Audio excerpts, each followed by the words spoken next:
सावधान। ओकारं बिंदु संयुक्तं नित्यं ध्यायन्ति योगिनः कांतं मोक्षदं चैव ओंकाराय नमो नमः।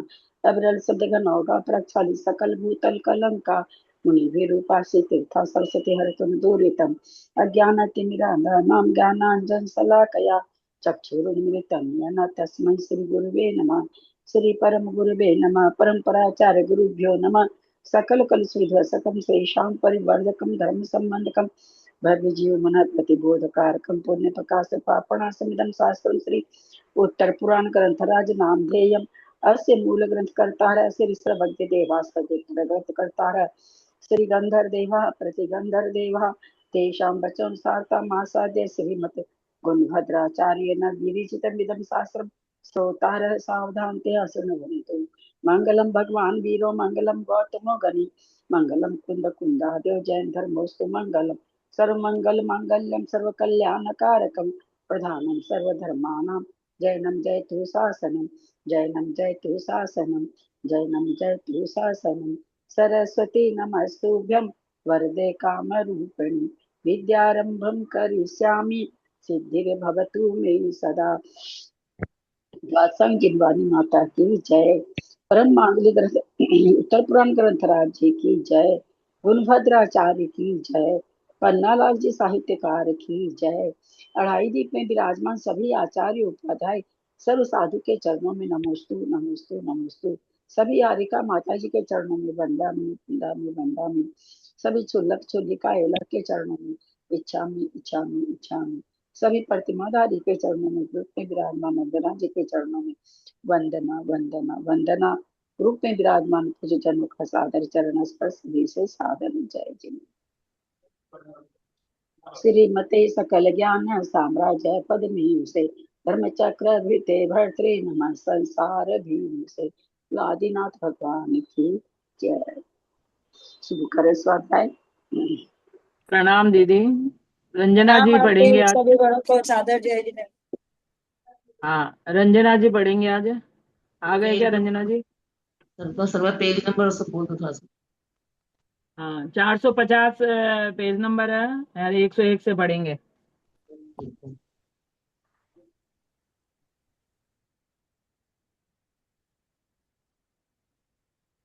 रंजू जी नहीं है क्या? उषा सेठी जी,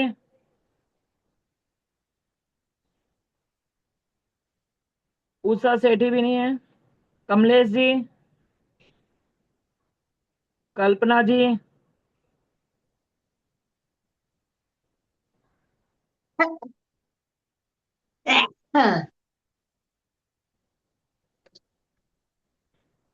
जो नाम बोले वो कोई नहीं है क्या? तो फिर मैं नया शुरू करती हूँ पढ़ना फिर वापस। मैं पढ़ रही हूँ फिर। मैंने नहीं पढ़ा है ना बहुत दिन से। वो तो नंबर अब आएगा ना, अभी नया नया शुरू है आपका। आपका जब नंबर आया था तब आपने पढ़ लिया था। ये एक एक जन पढ़ते हैं ना तो नंबर बहुत लंबा टाइम से आता है। 100 पेज पढ़ते हैं ना तो लंबा टाइम लगता है आने में।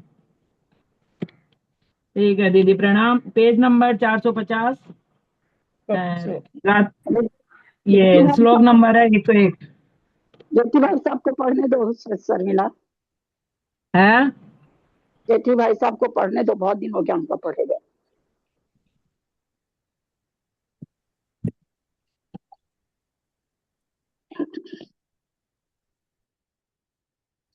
और जेठी भाई साहब, जेठी गंगवाल भाई साहब आप पढ़ें।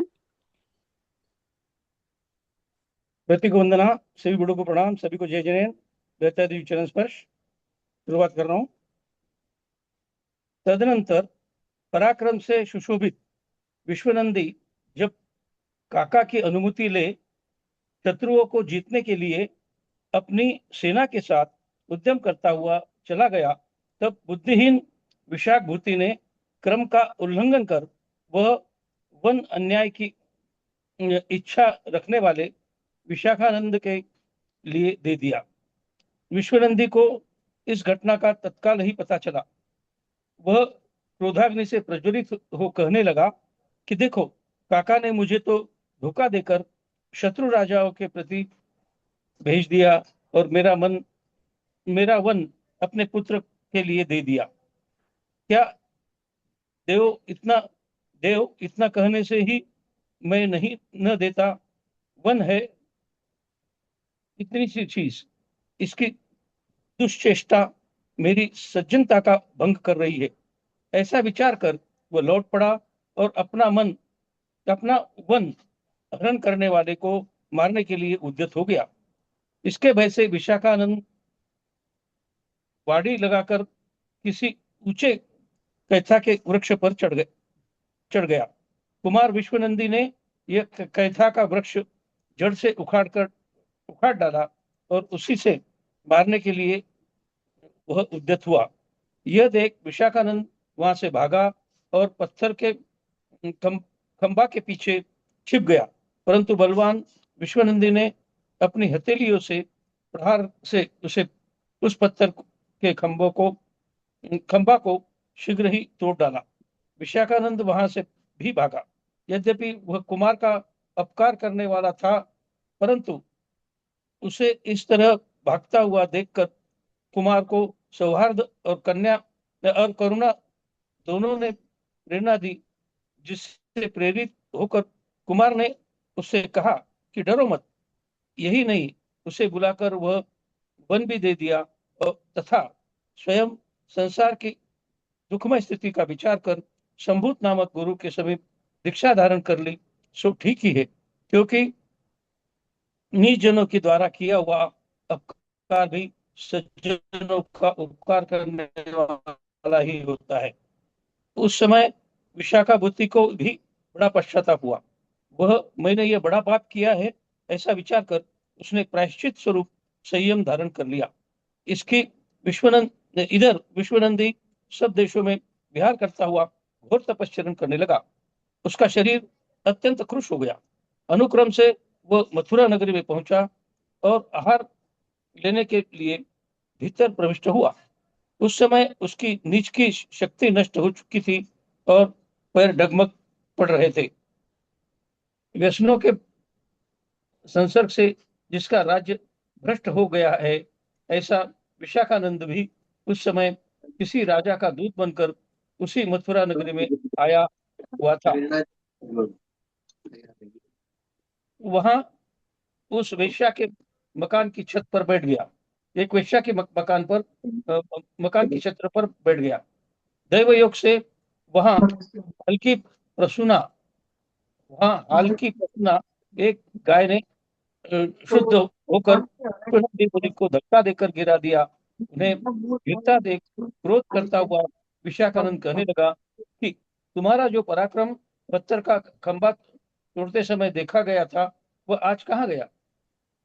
इस प्रकार उसने खोटे परिणाम से उन मुनि की हंसी की। मुनि की उसने वचन चित्त में धारण कर कुछ कुपित हुए और मन ही मन कहने लगे कि मैं इस हंसी का फल तो अवश्य ही पावेगा।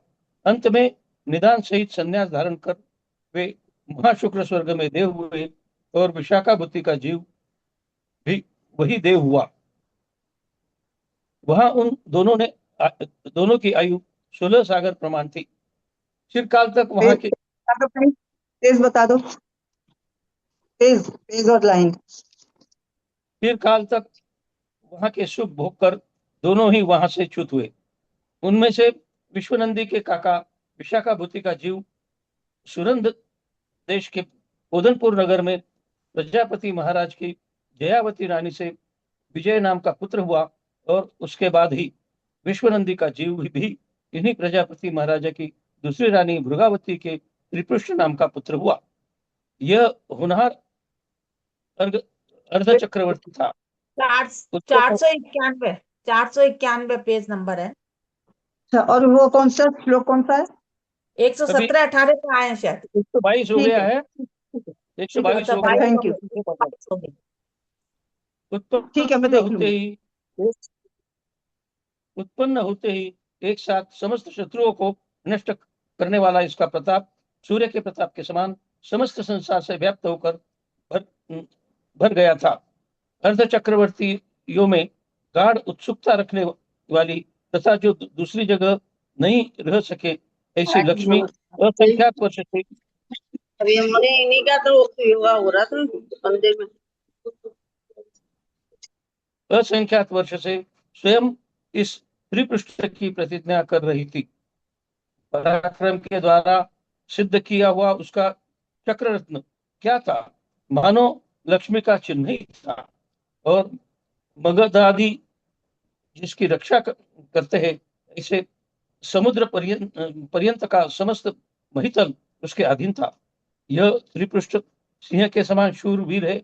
इस प्रकार जो लोग इसकी स्तुति करते थे वे मेरी समझ से बुद्धिहीन थे, क्योंकि देवों के भी मस्तक को नम्रीभूत करने वाला यह त्रिपृष्ठ क्या सिंह के समान निर्बुद्धि भी था? उसकी कांति ने परिमित क्षेत्र में रहने वाले और हानि वृद्धि सहित चंद्रमा की चांदी भी जीत ली थी, तथा वह ब्रह्मा की जाति के समान समस्त संसार में व्याप्त होकर चिरकाल के लिए स्थित हो गई थी। इधर विजयार्थ पर्वत की उत्तर श्रेणी के अलकापुर नगर में मयूर ग्रीव नाम का विद्याधर का राजा रहता था।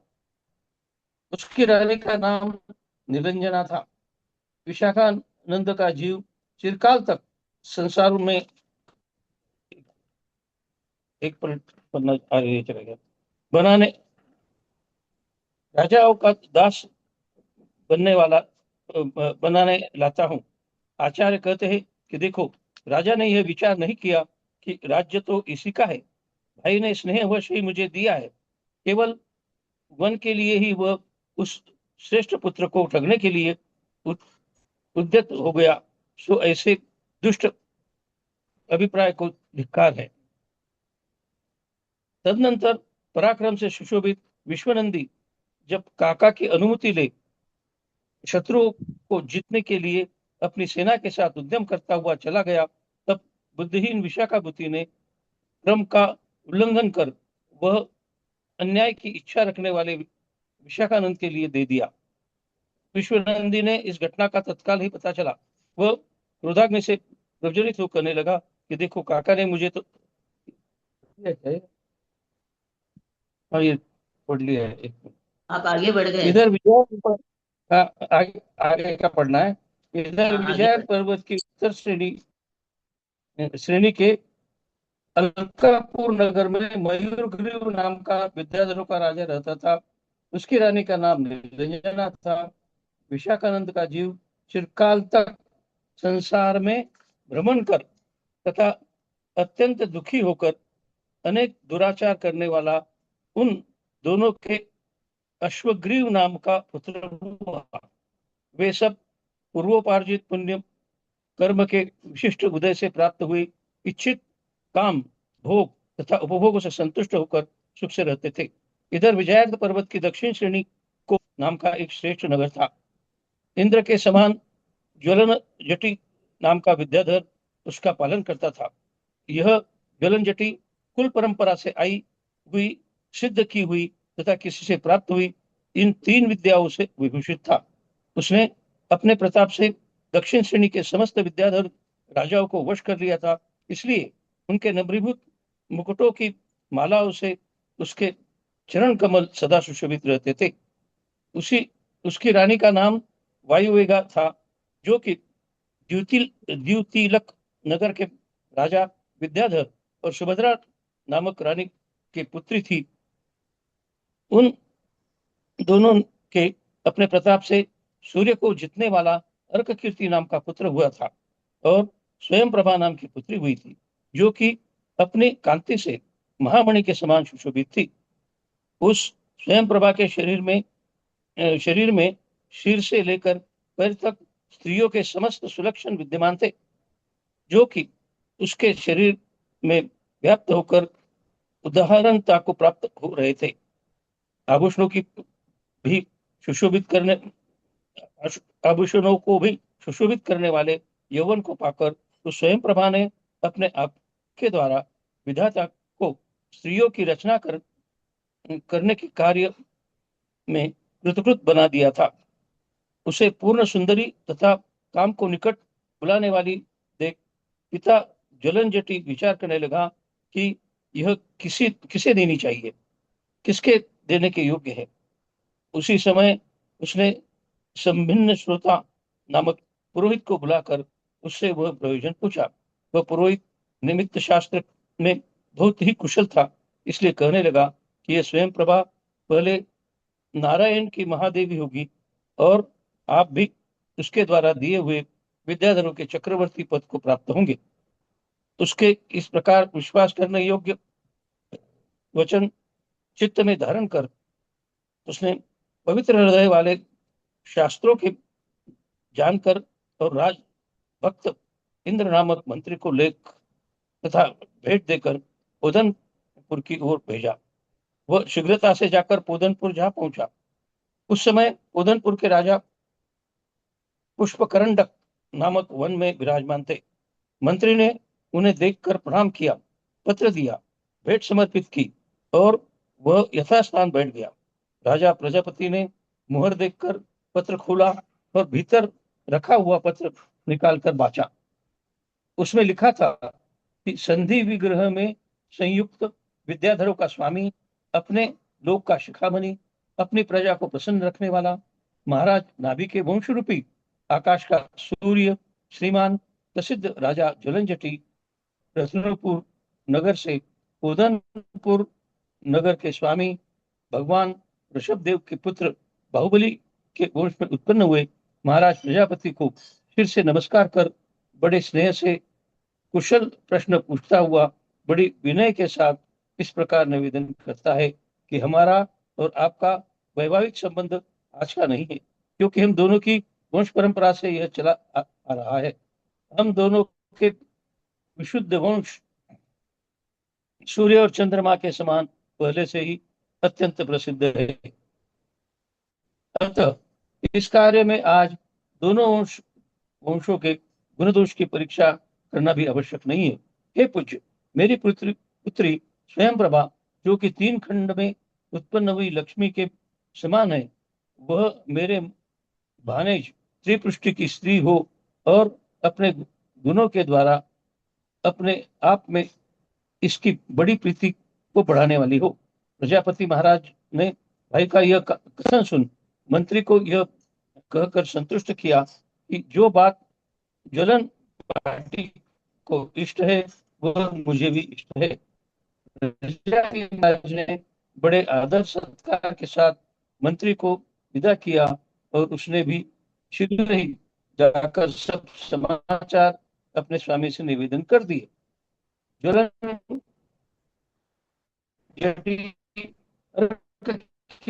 के साथ शीघ्र ही आया और वैभव के साथ उसे त्रिपृष्ठ के लिए तथा सिद्ध है ऐसी सिंह वाहिनी और गरुड़ वाहिनी नामी 2 विद्या दी। इधर अश्वग्रीव ने अपने गुप्तचरों के द्वारा जब यह बात की तो उसका क्रोधाग्नि से जलने लगा। वह युद्ध करने की इच्छा से 3 प्रकार की विद्याओं से। वीडियो बंद करके पढ़िए ना, आवाज साफ नहीं आ रही है आपकी। वीडियो बंद करके पढ़िए, बीच बीच में ना वाईफाई का प्रॉब्लम आ रहा है। इधर अश्वग्रीव ने अपने गुप्तचरों के द्वारा जब यह बात सुनी तो उसका हृदय क्रोधाग्नि से जलने लगा। वो युद्ध करने की इच्छा से 3 प्रकार की विद्याओं से संपन्न विद्याधर राजाओं, शत्रु के सन्मुख चढ़ाई करने वाले मार्ग कुशल एवं अनेक अस्त्र शस्त्रों से सज्जित योद्धाओं से आवृत्त होकर रथावर्त नामक पर्वत पर आ पहुंचा। अश्वग्रीव की चढ़ाई सुनकर शत्रुओं के लिए अत्यंत कठोर त्रिपृष्ठ कुमार भी अपनी चतुरंग सेना के साथ पहले से ही आकर वहां आ डटा, जो युद्ध के लिए तैयार है, अतिशय उद्धत है। स्वयं तथा अपने साथी अन्य धनुषधारियों के साथ बाण वर्षा कर जिन्होंने सूर्य को ढक लिया है और जो यथोक्त युग की रचना करने वाले पैदल सिपाहियों से घिरे हुए घोड़ों, रथों तथा हाथियों से महाबलवान है, ऐसे वे दोनों योद्धा क्रुद्ध होकर परस्पर युद्ध करने लगे। जिस प्रकार सिंह हाथी को भगा देता है, वज्र महा पर्वत को गिरा देता है और सूर्य अंधकार को नष्ट कर देता है, उसी प्रकार श्री कृष्ण ने अश्वग्रीव को पराजित कर दिया। जब अश्वग्रीव माया युद्ध में भी पराजित हो गया, तब उसने लज्जित होकर श्री कृष्ण के ऊपर कठोर चक्र चला दिया, परंतु वह चक्र प्रदक्षिणा देकर शीघ्र ही उसकी दाहिनी भुजा पर आकर स्थिर हो गया। श्री कृष्ण ने भी उसे लेकर क्रोधवश शत्रु पर चला दिया। उसने जाते ही अश्वग्रीव की ग्रीवा के 2 टुकड़े कर दिए। त्रिखंड का अधिपति होने से श्रीपृष्ठ को अर्ध चक्रवर्ती पद मिला। युद्ध में प्राप्त हुई विजय के समान विजय नाम के साथ चक्रवर्ती त्रिपृष्ठ विजयार्ध पर्वत पर गया और वहां उसने रत्नपुर नगर के राजा जलन भट्टी को दोनों श्रेणी के चक्रवर्ती बन दिया। सो ठीक ही है, क्योंकि स्वामी के क्रोध और प्रसन्न होने का फल यही यहाँ ही प्रकट हो जाता है। उस त्रिपृष्ठ ने चिरकाल तक राज्यलक्ष्मी का उपभोग किया, परंतु तृप्त न होने के कारण उसे भोग की आकांक्षा बनी रही। फलस्वरूप बहुत आरंभ और बहुत परिग्रह का धारक होने से वह मरकर 7वें नरक गया। वह वहां परस्पर किए हुए दुख को तथा पृथ्वी संबंधी दुख को चिरकाल तक भोगता रहा। अंत में उस दुस्तर नरक से निकलकर वह तीव्र पाप के कारण इसी जम्बूद्वीप के भरत क्षेत्र में गंगा नदी के तट के सीमावर्ती वन में सिंहगिरी पर्वत पर सिंह हुआ। वहां भी उसने तीव्र पाप किया, अतः जिसमें अग्नि जल रही है ऐसी रत्नप्रभा नाम की पृथ्वी में गया। वहां 1 सागर तक भयंकर दुख भुगता रहा। तदनंतर वहां से च्युत होकर इसी जम्बूद्वीप में सिंधु कुट की पूर्व दिशा में हिमवत पर्वत की शिखर पर दैदीप्यमान बालों से सुशोभित सिंह हुआ, जिसका मुख पैनी दाढ़ों से भयंकर है। ऐसा भय उत्पन्न करने वाला हुआ सिंह किसी समय किसी एक हरिण को पकड़कर खा रहा था। उसी समय अतिशय दयालु अति अचित जैन नामक शानन मुनि अमित गुण नामक मुनिराज के साथ आकाश में जा रहे थे। उन्होंने उस सिंह को देखा। देखते हुए तीर्थंकर के वचनों का स्मरण कर दयावश आकाश मार्ग से उतरकर जब उस सिंह के पास पहुंचे और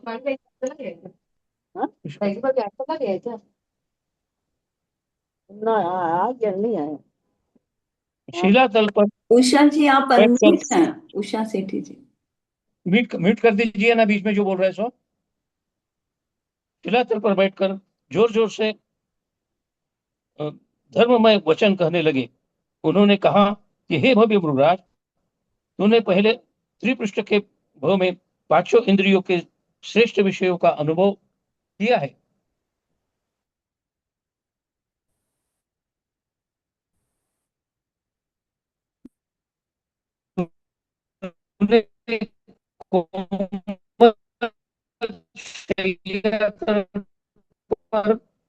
मनोभिलाप इंद्रियों के साथ रसना इंद्रियों को तृप्त करने रसायन के साथ स्पर्धा करने वाले दिव्य भोजन का उपभोग तूने किया है। उसी त्रिपृष्ठ के भवन में तूने सुगंधित धूप के अनुलेपनों से मालाओं से भाई साहब आपका ना सही नहीं आ रहा नेट, आप छोड़ दीजिए, कोई तथा दूसरा पढ़ अन्य सुहासों से कुट संतुष्ट किए है। भाई साहब आपका ना सही नहीं पढ़ पा रहे आप कोई दूसरा पढ़ लेगा, आप रहने दीजिए, क्योंकि बिल्कुल भी समझ में नहीं आ रहा, आपका नेट नहीं चल रहा आपका। आपके पास जो नंबर है शर्मिला जी वो बता दीजिए। नेट तो ठीक चल रहा है, नहीं आपका फिर ठीक है दूसरे पढ़ लीजिए। आपके भाई साहब आवाज एकदम क्लियर नहीं आ रही है आवाज। ठीक है आगे पढ़ लीजिए, आप कोई दूसरा पढ़ लीजिए। रंजू जी पढ़ लीजिए, आ गए ना रंजू जी। हाँ जी दीदी, कौन सा नंबर पढ़ना है? पेज नंबर 176 हो गया, आगे पढ़ना है। 455। जी पेज नंबर नंबर 455, 176 455, पे आगे। 178 पूरा प्रणाम। हो गया, हाँ 178 जी पूरा हो गया, आगे पढ़ना। मेरा नंबर आया था ना, है कल आ गया था क्या? आपका नंबर 2 दिन पहले नहीं, कल आके गया, आप थे नहीं।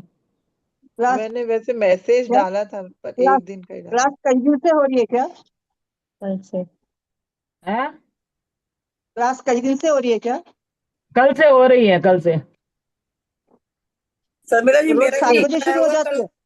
है? शर्मिला जी मैंने बोला था ना दीदी पढ़ेंगे, मतलब वो महाराज जी को हाँ आहार तो देने गए थे। 1 मिनट, एक जन कोई बोले ना, क्या बोल रहे हैं सब कोई? मैं बोल रही हूँ क्लास कल 7:15 शुरू हुई थी ना, मैंने फिर मैसेज 7 बजे से थोड़ा पहले ही देखा था, तब तक नहीं था मैसेज।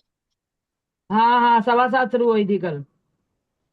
तो कल मैं नहीं कर पाई, फिर दोबारा पढ़ाई कल शुरू हो रही है क्या? आपका नंबर भी नहीं था कल, आपका निशा जी, आपका नंबर नहीं था। अच्छा ठीक है। जी प्रणाम सर, प्रणाम गंजराज की। सरिता जी कल नंबर था पर नहीं थे वो, तो फिर मैंने उषा जी को बोल दिया, अब आज सरिता जी पढ़ते तो सरिता जी पढ़ लेंगे, नहीं, रंजू जी पहले आप ये कल पढ़ पढ़ लीजिएगा। लेंगे फिर मैं कल पढ़ लूँ, कोई बात हाँ नहीं, है ठीक है। ना? हाँ, जैसे कल बोले मैं पढ़ लूँ। जी। रसना इंद्रिय को तृप्त करने वाले, सब रसों से परिपूर्ण तथा अमृत रसायन के साथ स्पर्धा करने वाले दिव्य भोजन का उपभोग तूने किया है। उसी त्रिपृष्ठ के भव में तूने सुगंधित धूप के अनुलेपनों से, मालाओं से, चूर्णों से तथा अन्य सुवासों से चिरकाल तक अपनी नाक के दोनों पुट संतुष्ट किए हैं। रस और भाव से युक्त विविध कर्णों से संगत स्त्रियों के द्वारा किया हुआ अनेक प्रकार का नृत्य भी देखा है। इसी प्रकार जिसके शुद्ध तथा देशज भेद हैं और जो चेतन अचेतन एवं दोनों से उत्पन्न होते हैं, ऐसे षड्ज आदि 7 स्वर तूने अपने दोनों कानों में भरे हैं। 3 खंड से सुशोभित क्षेत्र में जो कुछ उत्पन्न हुआ है वह सब मेरा ही है। इस अभिमान से उत्पन्न हुए मानसिक सुख का भी तूने चिरकाल तक अनुभव किया है। इस प्रकार विषय संबंधी सुख भोग कर भी संतुष्ट नहीं हो सका और सम्यक दर्शन तथा 5 व्रतों से रहित होने के कारण सप्तम नरक में प्रविष्ट हुआ। वहां खौलते हुए जल से भरी वैतरणी नामक भयंकर नदी में तुझे पापी नारकियों ने घुसाया और तुझे जबरदस्ती स्नान करना पड़ा। कभी उन नारकियों ने तुझे, जिस पर जलती हुई ज्वालाओं से भयंकर उछल उछल कर बड़ी बड़ी गोल गोल चट्टानें पड़ रही थी, ऐसे पर्वत पर दौड़ाया और तेरा समस्त शरीर टांके से छिन्न भिन्न हो गया। कभी भाड़ की बालू की गर्मी से तेरे 8 अंग जल जाते थे और कभी जलती हुई चिता में गिरा देने से तेरा समस्त शरीर जलकर राख हो जाता था। अत्यंत प्रचंड और तपाए हुए लोहे के घनों की चोट से कभी तेरा चूर्ण किया जाता था, तो कभी तलवार जैसे पत्तों से आच्छादित वन में बार बार घुमाया जाता था।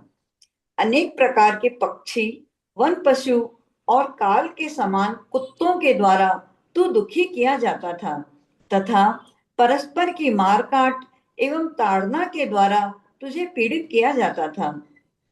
दुष्ट आशय वाले नारकी तुझे बड़ी निर्दयता के साथ अनेक प्रकार के बंधनों से बांधते थे और कान, ओठ तथा नाक आदि काटकर तुझे बहुत दुखी करते थे।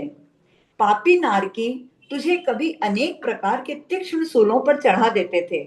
इस तरह तूने परवश होकर वहां चिरकाल तक बहुत प्रकार के दुख भोगे। वहां तूने प्रलाप, आक्रंद तथा रोना आदि के शब्दों से व्यर्थ ही दिशाओं को व्याप्त कर बड़ी दीनता से शरण की प्रार्थना की, परंतु तुझे कहीं भी शरण नहीं मिली, जिससे अत्यंत दुखी हुआ। अपनी आयु समाप्त होने पर तू वहां से निकलकर सिंह हुआ और वहां भी भूख, प्यास वायु, गर्मी, वर्षा आदि की बाधा से अत्यंत दुखी हुआ। वहां तो प्राणी हिंसा कर मांस का आहार करता था, इसलिए क्रूरता के कारण पाप का संचय कर पहले नरक गया।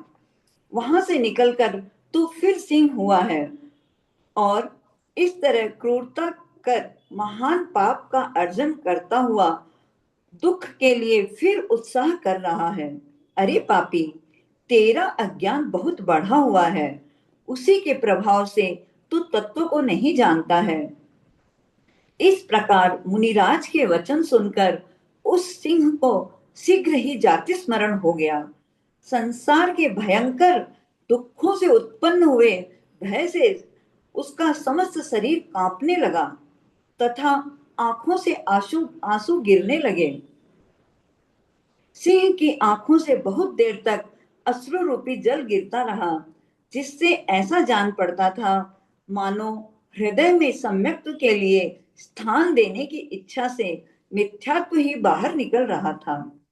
जिन्हें पूर्व जन्म का स्मरण हो गया है, ऐसे निकट भव्य जीवों को पश्चाताप से जो शोक होता है, वह शोक संसार में किसी को नहीं होता। मुनिराज ने देखा कि इस सिंह का अंतःकरण शांत हो गया है और यह मेरी ही ओर देख रहा है। इससे जान पड़ता है कि यह इस समय अवश्य ही अपना हित ग्रहण करेगा। ऐसा विचार कर मुनिराज फिर कहने लगे कि तू पहले पुरूरवा भीर था, फिर धर्म सेवन कर सौधर्म स्वर्ग में देव हुआ, वहां से चयकर इसी भरत क्षेत्र में अत्यंत दुर्मति मरीचि हुआ। उस पर्याय में तूने सन्मार्ग को दूषित कर कुमार्ग की वृद्धि की। श्री ऋषभ देव तीर्थंकरों के वचनों का अनादर कर तू संसार में भ्रमण करता रहा। पापों का संचय करने से जन्म, जरा और मरण के दुख भोगता रहा तथा बड़े भारी पाप कर्म के उदय से प्राप्त होने वाले इष्ट वियोग तथा अनिष्ट संयोग का तीव्र दुख चिरकाल तक भोग कर तूने त्रस स्थावर योनियों में असंख्यात वर्ष तक भ्रमण किया। किसी कारण से विश्वनंदी की पर्याय पाकर तूने संयम धारण किया तथा निदान कर त्रिपृष्ठ नारायण का पद प्राप्त किया। अब इस भाव से तू 10वें भाव में अंतिम तीर्थंकर होगा। यह सब मैंने श्रीधर तीर्थंकर से सुना है। हे बुद्धिमान, अब तू आज से लेकर संसार रूपी अटवी में गिराने वाले मिथ्या मार्ग से विरत हो और आत्मा का हित करने वाले मार्ग में रमण कर उसी में लीन रह। यदि आत्म कल्याण की तेरी इच्छा है और लोक के अग्रभाग पर तू स्थिर रहना चाहता है, तो आप्त आगम और पदार्थों की श्रद्धा धारण कर। इस प्रकार उस सिंह ने मुनिराज के वचन हृदय में धारण किए तथा उन दोनों मुनिराजों की भक्ति के भार से नम्र होकर बार बार प्रदक्षिणाएं दी, बार बार प्रणाम किया। काल आदि लब्धियों के मिल जाने से शीघ्र ही तत्व श्रद्धान धारण किया और मन स्थिर कर श्रावक के व्रत ग्रहण किए। मुनिराज के वचनों से क्रूरता दूर कर दया ने सिंह के मन में प्रवेश किया। सो ठीक ही है, क्योंकि काल का बल प्राप्त किए बिना ऐसा कौन है जो शत्रु को दूर हटा सकता है। मोहनीय कर्म का क्षयोपशम होने से उस सिंह का रौद्र रस स्थिर हो गया और उसने नट की भांति शीघ्र ही शांत रस धारण कर लिया। निराहार रहने के सिवाय नट की भांति माने क्या होता है? नट यानी नाचने वाले जो नट होते हैं ना,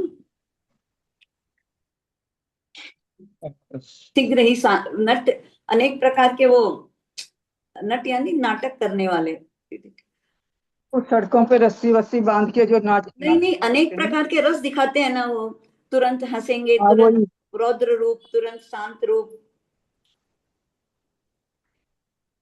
उसने नट की भांति शीघ्र ही शांत रस धारण कर लिया।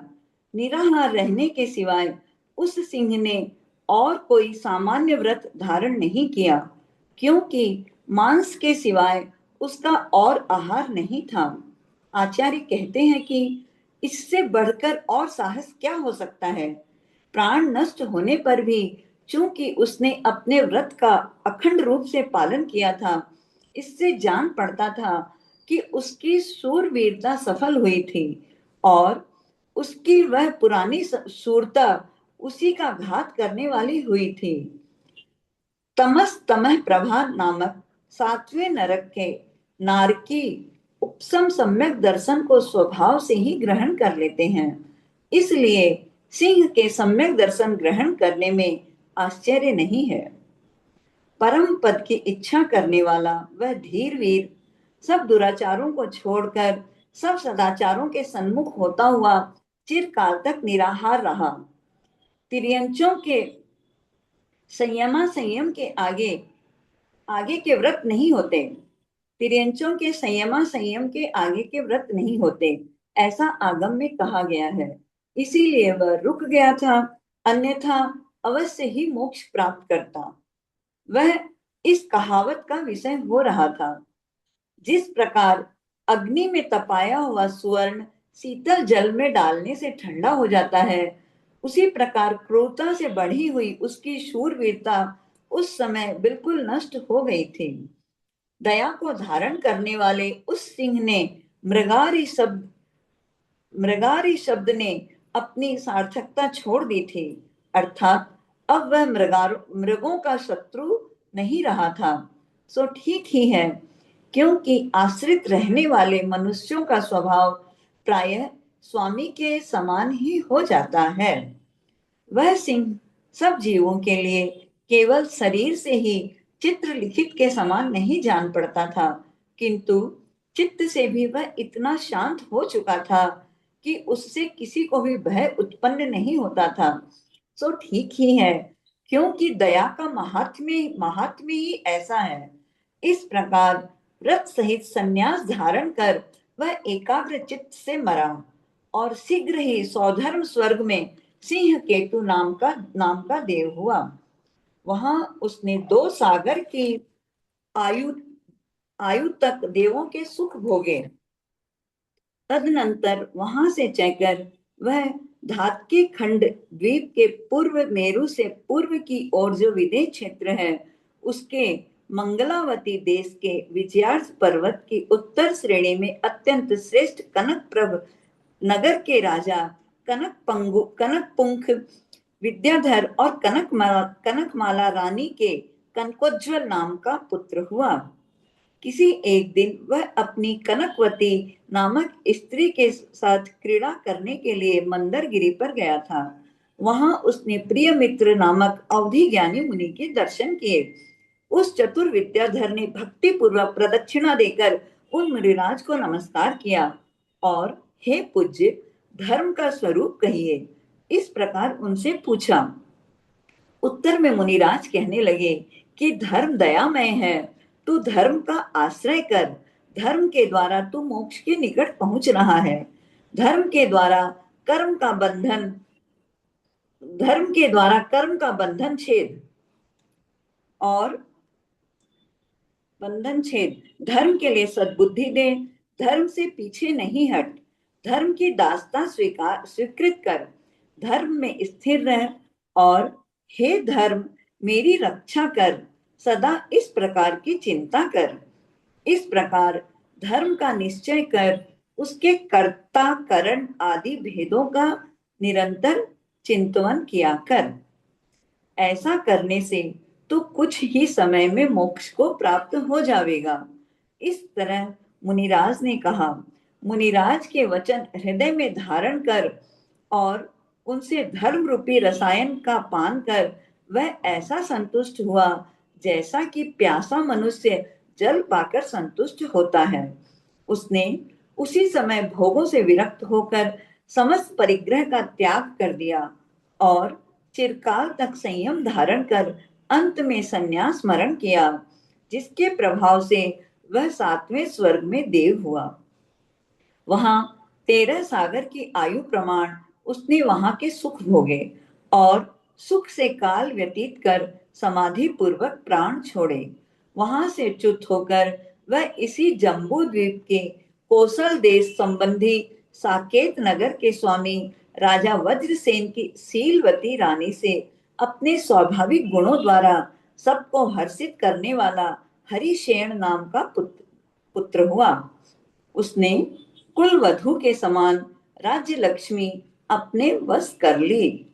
अंत में उसने सारहीन माला के समान वह समस्त लक्ष्मी छोड़ दी और उत्तम व्रत तथा उत्तम शास्त्र ज्ञान से सुशोभित श्री श्रुत सागर नाम के सद्गुरु के पास जाकर दीक्षा धारण कर ली। जिसके व्रत निरंतर बढ़ रहे हैं, ऐसा हरिशेन आयु का अंत होने पर महाशुक्र स्वर्ग में देव उत्पन्न हुआ। वहां वह 16 सागर की आयु प्रमाण उत्तम सुख भोगता रहा। जिस प्रकार उदित हुआ सूर्य अस्त हो जाता है, उसी प्रकार वह देव भी अंत काल को प्राप्त हुआ और वहां से चलकर धात्के खंड द्वीप की पूर्व दिशा संबंधी विदेह क्षेत्र के पूर्व भाग में स्थित पुष्कलावती देश की पुंडरीकड़ी नगरी में राजा सुमित्र और उनकी मनोरमा नाम की रानी के प्रिय मित्र नाम का पुत्र हुआ। वह पुत्र नीति रूपी आभूषणों से विभूषित था। उसने अपने नाम से ही समस्त शत्रुओं को नम्रीभूत कर दिया था तथा चक्रवर्ती का पद प्राप्त कर समस्त प्रकार के भोगों का उपभोग किया था। अंत में वह क्षेमंकर नामक जिनेंद्र भगवान के मुखार बिंद से प्रकट हुए तत्व से भरे हुए और गंभीर अर्थ को सूचित करने वाले वाक्यों से सब पदार्थों के समागम को भंगुर मानकर विरक्त हो गया तथा सर्वमित्र नामक अपने पुत्र के लिए राज्य का भार देकर 1000 राजाओं के साथ दीक्षित हो गया।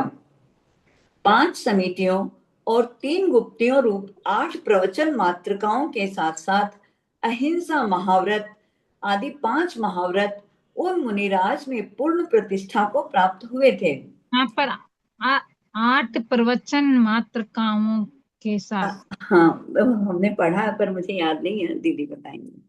8 प्रवचन मातृकाएं होती है।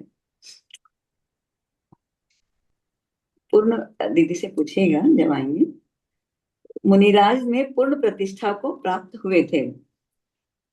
आयु का अंत होने पर वे सहस्रार तो 8 वो है रंजू, 8 वो है, वो 8 कथाएं है ना, वो अहिंसा व्रत की वो होगी।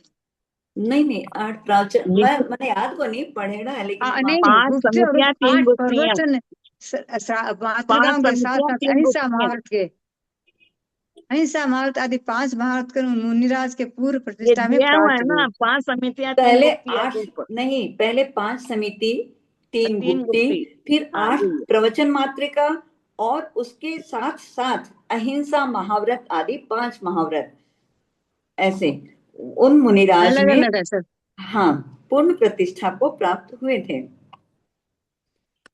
आयु का अंत होने पर, ये दीदी से पूछेंगे, आयु का अंत होने पर वे सहस्रार स्वर्ग में जाकर सूर्यप्रभ नाम के देव हुए। वहां उनकी आयु 18 सागर प्रमाण थी। अनेक रिद्धियां बढ़ रही थी और वे सब प्रकार के भोगों का उपभोग कर चुके थे। जिस प्रकार मेघ से एक विशेष प्रकार की बिजली निकल पड़ती है, उसी प्रकार वह देव उस स्वर्ग से च्युत हुआ और इसी जम्बू द्वीप के छत्रपुर नगर के राजा नंदीवर्धन तथा उनकी वीरवती नाम की रानी से नंद नाम का सज्जन पुत्र हुआ। इस इष्ट अनुष्ठान को पूरा कर अर्थात अभिलषित राज्य का उपभोग कर वह प्रोस्थिल नाम के श्रेष्ठ गुरु के पास पहुंचा। वहां उसने धर्म का स्वरूप सुनकर आप्त आगम और पदार्थ का निर्णय किया, संयम धारण कर लिया और शीघ्र ही 11 अंगों का ज्ञान प्राप्त कर लिया। उसने तीर्थंकर प्रकृति का बंध होने में कारणभूत और संसार को नष्ट करने वाली दर्शन विशुद्धि आदि 16 कारण भावनाओं का चिंतन कर उच्च गोत्र के साथ साथ तीर्थंकर नाम कर्म का बंध किया। आयु के अंत समय सब प्रकार की आराधनाओं को प्राप्त कर वह अच्युत स्वर्ग के पुष्पोत्तर विमान में श्रेष्ठ इंद्र हुआ। वहां उसकी 22 सागर प्रमाण आयु थी। 3 हाथ ऊंचा शरीर था। द्रव्य और भाव दोनों ही शुक्ल लेश्याएं थी। 22 पक्ष में एक बार श्वास लेता था। 22,000 वर्ष में एक बार मानसिक अमृत आहार लेता था। सदा मानसिक प्रविचार करता था और श्रेष्ठ भोगों से सदा तृप्त रहता था। उसका अवधि ज्ञान रूपी दिव्य नेत्र 6वीं पृथ्वी तक की बात जानता था और उसके बल, कांति तथा विक्रिया की अवधि भी अवधि ज्ञान के क्षेत्र के बराबर ही थी। सामानिक देव और देवियों से घिरा हुआ वह इंद्र अपने पुण्य कर्म के विशेष उदय से सुख रूपी सागर में सदा निमग्न रहता था। जब उसकी आयु 6 माह की रह गई और वह स्वर्ग से आने को उद्यत हुआ, तब इसी भरत क्षेत्र के विदेह नामक देश संबंधी कुंडपुर नगर के राजा सिद्धार्थ के भवन के आंगन में प्रतिदिन 7.5 करोड़ रत्नों की बड़ी मोटी धारा बरसने लगी। सामानिक देव और देवियों से घिरा हुआ वह इंद्र अपने पुण्य कर्म के विशेष उदय से सुख रूपी सागर में सदा निमग्न रहता था। जब उसकी आयु 6 माह की बाकी रह गई और स्वर्ग से आने को उद्यत हुआ 6 महीने पहले, तब इसी भरत क्षेत्र के विदेह नामक देश संबंधी कुंडपुर नगर के राजा सिद्धार्थ, कुंडलपुर के राजा सिद्धार्थ के भवन के आंगन में प्रतिदिन 7.5 करोड़ रत्नों की बड़ी मोटी धारा बरसने लगी। आषाढ़ शुक्ल षष्ठी के दिन जबकि चंद्रमा उत्तराषाढ़ा नक्षत्र में था, तब राजा सिद्धार्थ की प्रसन्न बुद्धि वाली रानी प्रियकारिणी 7 खंड वाले राजमहल के भीतर रत्नमय दीपकों से प्रकाशित नंद्यावर्त नामक राजभवन में हंस, तूलिका आदि से सुशोभित रत्नों के पलंग पर सो रही थी। जब उस रात्रि के रौद्र, राक्षस और गंधर्व नाम के 3 पहर निकल चुके थे और मनोहर नामक चौथे पहर का अंत होने को आया, तब उसने कुछ खुली सी नींद में 16 स्वप्न देखे। 16 स्वप्नों के बाद ही उसने मुख में प्रवेश करता हुआ एक अन्य हाथी देखा। तदनंतर सवेरे के समय बजने वाले नगाड़ों की आवाज से तथा चारण और मागर जनों के द्वारा पढ़े हुए मंगल पाठों से वह जाग उठी और शीघ्र ही स्नान कर पवित्र वस्त्राभूषण पहन महाराज सिद्धार्थ के समीप गई। वहां नमस्कार कर वह महाराज के द्वारा दिए हुए अर्धासन पर विराजमान हुई और यथाक्रम से स्वप्न सुनाने लगी। महाराज ने भी उसे यथाक्रम से स्वप्नों का होनहार फल बताया। स्वप्नों का फल सुनकर वह इतनी संतुष्ट हुई मानो उसने उनका फल उसी समय प्राप्त ही कर लिया हो। तदनंतर सब देवों ने आकर बड़े वैभव के साथ राजा सिद्धार्थ और रानी प्रियकारिणी का गर्भ कल्याणक संबंधी अभिषेक किया। देव और देवियों को यथा योग्य कार्यों में नियुक्त किया और यह सब करने के बाद वे अलग अलग अपने स्थानों पर चले गए। तदनंतर 9वां माह पूर्ण होने पर चैत्र शुक्ल त्रयोदशी के दिन अर्यमा नाम के शुभ योग में जिस प्रकार पूर्व दिशा में बाल सूर्य उत्पन्न होता है, रात्रि में चंद्रमा उत्पन्न होता है, पद्म नामक हृदय में गंगा का प्रवाह उत्पन्न होता है, पृथ्वी में धन का समूह प्रकट होता है, सरस्वती में शब्दों का समूह उत्पन्न होता है और लक्ष्मी में सुख का उदय उत्पन्न होता है, उसी प्रकार उस रानी में अच्युतेंद्र नाम का पुत्र उत्पन्न हुआ। वह पुत्र अपने कुल का आभूषण था, शील का बड़ा भारी घर था, गुण रूपी रत्नों की खान था, प्रसिद्ध लक्ष्मी का आधार था। भाई रूपी कमलों को विकसित करने के लिए सूर्य था। तीनों लोकों का नायक था। मोक्ष का सुख देने वाला था। समस्त प्राणियों की रक्षा करने वाला था। सूर्य के समान कांति वाला था। संसार को नष्ट करने वाला था। कर्म रूपी शत्रु के मर्म को भेदन करने वाला था। धर्म रूपी तीर्थ का भार धारण करने वाला था। निर्मल था, सुख का सागर था और लोक तथा अलोक को प्रकाशित करने के लिए एक सूर्य के समान था। रानी प्रियकारिणी ने उस बालक को जन्म देकर मनुष्यों, देवों और तिर्यंचों को बहुत भारी प्रेम उत्पन्न किया था। इसलिए उसका प्रियकारिणी नाम सार्थक हुआ था। उस समय सबके मुख कमलों ने अकस्मात ही शोभा धारण की थी और आकाश से आनंद के आंसुओं के समान फूलों की वर्षा हुई थी। उस समय नगाड़ों का शब्द समूह शब्द कर रहा था। स्त्रियों का समूह नृत्य कर रहा था। गाने वालों का समूह गा रहा था और बंदी जनों का समूह मंगल पाठ पढ़ रहा था। सब देवलोग अपने अपने निवास स्थान को उजड़ बनाकर नीचे उतर आए थे। तदनंतर सौधर्मेंद्र ने माया में बालक को माता के सामने रखकर सूर्य के समान देदीप्यमान उस बालक को ऐरावत हाथी के कंधे पर विराजमान किया। बालक के तेज से 10 दिशाओं को प्रकाशित करता हुआ और देवों से घिरा हुआ वह इंद्र सुमेरु पर्वत पर पहुंचा। बोले भगवान के जन्म कल्याणक महोत्सव की जय। वहां उसने जिन बालक को पांडुक शिला पर विद्यमान सिंहासन पर विराजमान किया और क्षीर सागर के जल से भरे हुए देदीप्यमान कलशों से उनका अभिषेक कर निम्न प्रकार स्तुति की। वह कहने लगा कि हे भगवान, आपकी आत्मा अत्यंत निर्मल है तथा आपका शरीर विशुद्ध पुद्गल परमाणुओं से बना हुआ है। इसलिए स्वयं अपवित्र निंदनीय जल के द्वारा इनकी शुद्धि कैसे हो सकती है? हम लोगों ने जो अभिषेक किया है वह आपके तीर्थंकर नाम कर्म के द्वारा प्रेरित होकर ही किया है, अथवा यह एक आमनाय है। तीर्थंकर के जन्म के समय होने वाली एक विशिष्ट क्रिया ही है। इसीलिए हम लोग आकर आपकी किंकरता को प्राप्त हुए हैं। अधिक कहने से क्या, इंद्र ने उन्हें भक्ति पूर्वक उत्तमोत्तम आभूषणों से विभूषित कर उनके वीर और श्री वर्धमान इस प्रकार 2 नाम रखे, वीर और वर्धमान। तदनंतर सब देवों ने घिरे हुए इंद्र ने जिन बालक को वापिस लाकर माता की गोद में विराजमान किया, बड़े उत्सव से आनंद नाम का नाटक किया। माता पिता को आभूषण पहनाए और उत्सव मनाया और यह सब कर चुकने के बाद श्री वर्धमान स्वामी को नमस्कार कर देवों के साथ वह अपने स्थान पर चला गया। टाइम हो गया आपका। हो गया दीदी, टाइम भी हो गया और आपका हो गया, आपका 1 हो गया सर जी। बोले वर्धमान स्वामी भगवान की जय।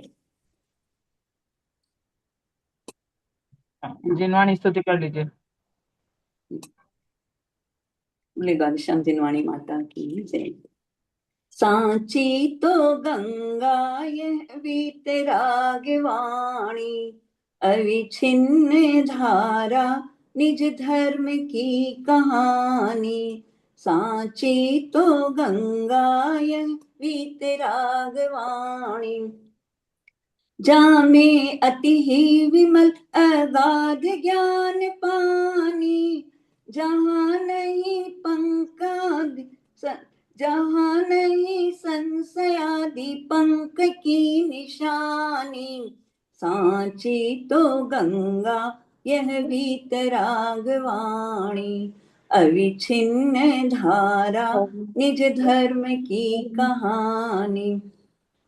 जाके अवगाहन ते शुद्ध सप्त भंग जह तरंग उछलत सुख नानी। सप्त भंग जह तरंग उछलत सुख नानी। संत चित ज्ञानी। सांची तो गंगा यह वीतरागवाणी, अविछिन्न धारा निज धर्म की कहानी।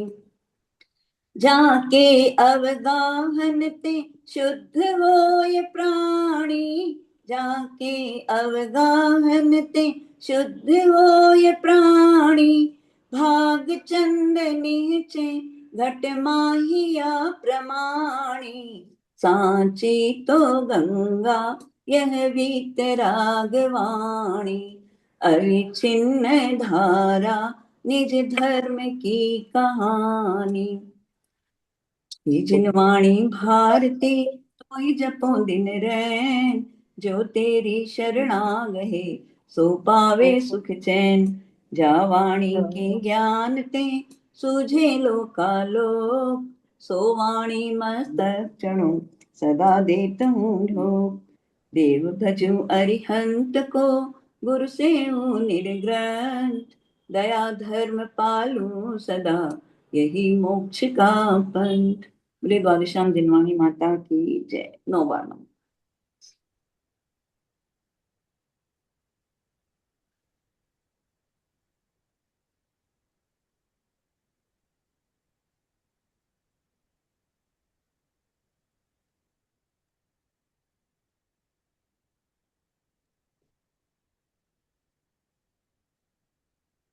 सभी को जय प्रतिमा जी। धारी को वंदना, दीदी को प्रणाम, सभी बड़ों को प्रणाम, सभी को जय जिनेन्द्र।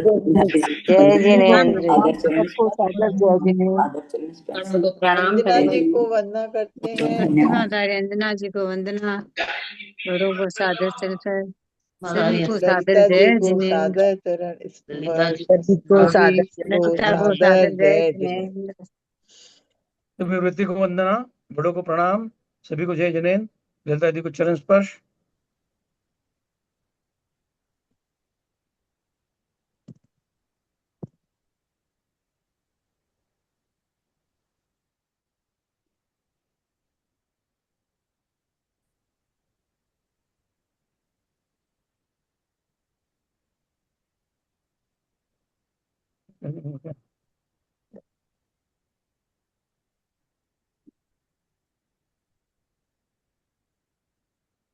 दीदी ऑफ कर दो। प्रणाम। दीदी दीदी लगता है वो नहीं है अभी। सबको अपने अपने निकल जाए और दीदी कर देगी अपने आप वो। ठीक। वृत्ति को वंदना, सभी को सादर जय जिनेन्द्र। सबको सादर जय। रंजू जी कहाँ से जुड़ती हैं? जी बेंगलोर से। शीतला जी दोपहर में क्लास थी क्या? नहीं थी आज तो, नहीं बेंगलोर। चालू तो नहीं किया, हाँ नहीं हुई मैंने थी चालू। चलाया था 1:30 बजे भी चलाया, 2 बजे। हाँ नहीं हुई थी क्लास, मैसेज भी नहीं था कुछ भी। जी मैं बेंगलोर से जुड़ती हूँ। ज्ञानोदय से? ज्ञानोदय से? नहीं ज्ञानोदय से नहीं, मैं विल्सन गार्डन से। जी जय जिनेन्द्र, सभी को धन्यवाद। चलो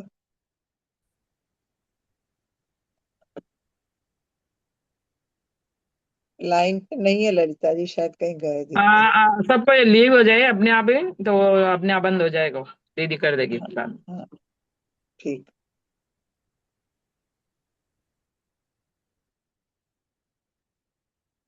सबसे ज्यादा सादर जय जिनेन्द्र।